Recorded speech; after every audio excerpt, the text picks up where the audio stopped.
tidak bersumpah pun itu pasti sudah penting apa yang difirmankan. Apalagi kalau disertai dengan sumpah, maka pasti ada yang istimewa di dalamnya.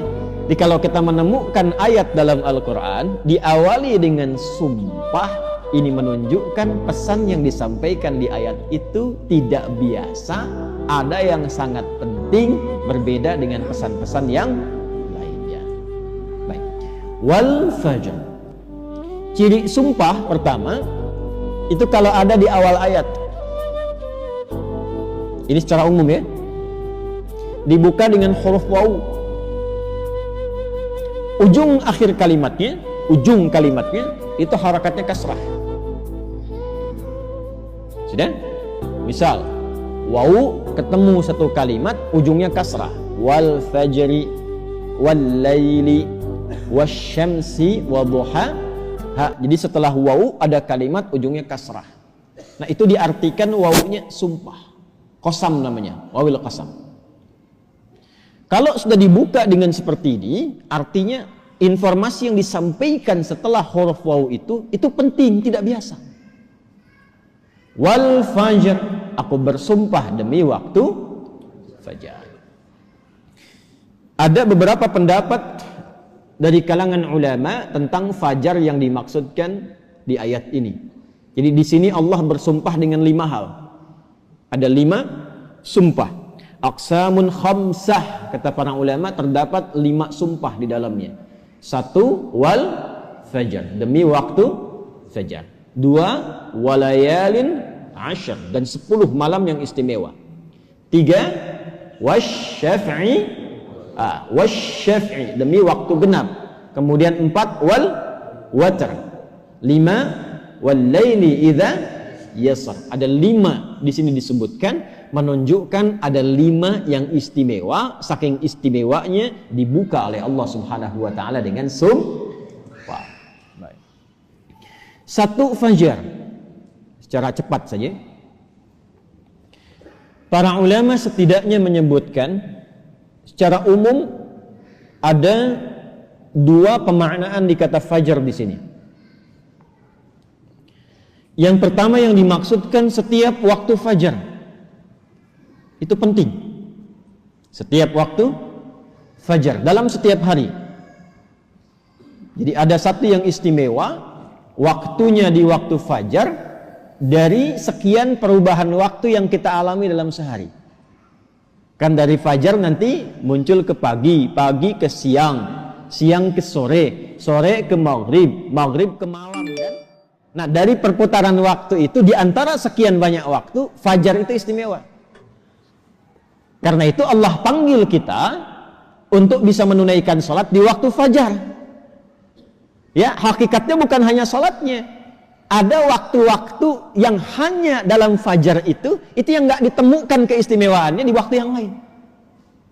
Contoh, kita ambil ke ibadah ritual dulu. Sholat di waktu fajar ini, itu 2 rakaat sunnahnya saja. Sunnahnya, belum masuk ke fardunya. Itu nilainya disebutkan oleh Rasulullah SAW lebih baik daripada dunia dan seisinya. Raka'atul fajri khairum minad dunya wa ma fiha. Kalau Anda mampu menunaikan 2 rakaat fajar, itu yang dimaksud sunnahnya. 2 rakaat, tapi disebutkan kalimat fajarnya. Bukan zuhur, bukan asar, bukan maghrib, bukan isya. Dan dilakukannya sebelum sholat fardunya untuk menunjukkan betapa pentingnya itu. Karena kalau orang tahu itu penting, pasti persiapan datang sebelumnya. Ya, Anda tahu di sini akan pengajian kan?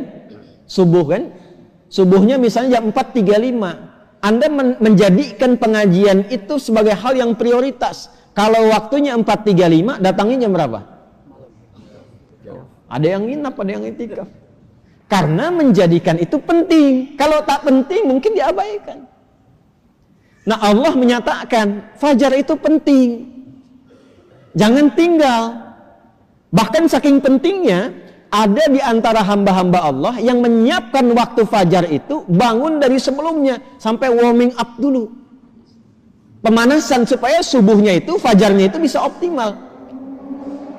Bangun dari malam Pak. Ada yang menjelang fajar itu membiasakan hatinya supaya khusyuk.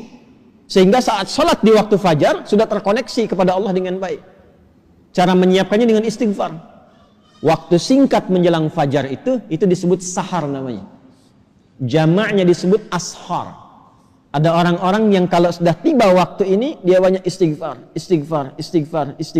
Supaya hatinya lapang saat fajar tiba, terkoneksi sempurna kepada Allah. Sempurna. Nyambung.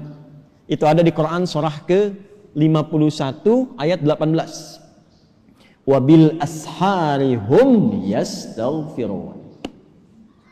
Ya.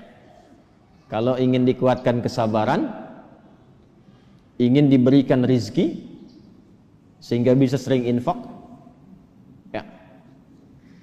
Ingin diberikan kemampuan menjalankan segala sesuatu dengan benar, menatap dengan benar, mendengar dengan benar, berjalan secara benar.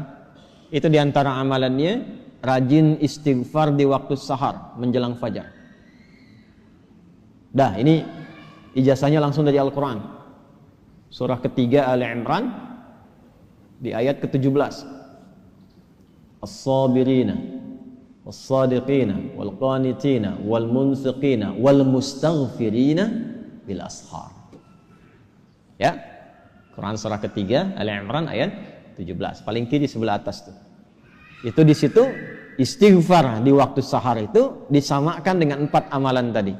Sabar, khusyuk dalam ibadah, bisa rajin infak, dan benar dalam menjalankan aktivitas. Itu diantara latihannya, rajin istighfar menjelang fajar. Makanya kalau sudah istighfar, terbuka hatinya, terkoneksi dengan Allah, itu ibadahnya akan lebih enak dibandingkan dengan yang jarang istighfar. Itu. Alhamdulillah. Ada sifat qanitin di situ. As-sabirina wal qanitina. Sedangkan kita diminta salat itu dengan sifat kunut. Orangnya disebut qanit, jamaknya qanitin. Ada di mana ayatnya? Al-Baqarah ayat 238. Hafizu 'alas salawati was salatil wusta wa qumu lillahi qanitin. Tuh. Kalau mau salat, mau enak salatnya, jangan sekedar salat. Memang betul sudah selesai, ya, menuntaskan kewajiban, beban kewajibannya hilang, tapi kenikmatannya dapat nggak? Manfaatnya dapat nggak? Kalau ingin menikmati salat, ingin dapat manfaatnya, dapat ketenangan, terkoneksi dengan Allah, doanya cepat dijawab, maka khusyuklah dalam salat. Nah, di antara cara mendapatkan khusyuk itu istighfar. Dibuka. Sehingga sekat-sekat yang membuka kita itu, yang menghambat koneksi kita dengan Allah itu terbuka. Ini dari Quran. Dari Quran. Nah, dibiasakan istighfar paling enak itu di waktu sahar menjelang fajar. Apalagi kalau bisa tahajud sebelumnya. Kalau bisa tahajud, ya, tahajud, kemudian istighfar, terbuka hati, rajin memberi di situ. Itu disebut langsung oleh Quran, kalau dia bertahan dengan itu sampai wafat, itu disebut sebagai calon penghuni taman surga yang sedang beraktivitas di bumi. Itu Quran surah 51 ayat 15 sampai dengan ayat 23. Innal muttaqina fi jannatin wa 'uyun akhidhina ma atahum rabbuhum innahum kanu qabla dhalika muhsinin kanu qalila minal laili ma yahja'un. Itu tahajudnya. Wa bil asharihum yastaghfirun. Itu istighfarnya. Nah, hakikatnya kita bangun malam itu, hakikatnya kita istighfar di waktu sahar untuk persiapan ke fajarnya. Salah satu maknanya itu. Makanya Nabi kan, ya, suka rebahan kan, sedikit ya. Bukan rebahan yang sempurna. Ya, kaum rebahaners nih ya. Coba dicek tuh. Kalau ada rebahan Nabi itu, miring sedikit ke kanan kan,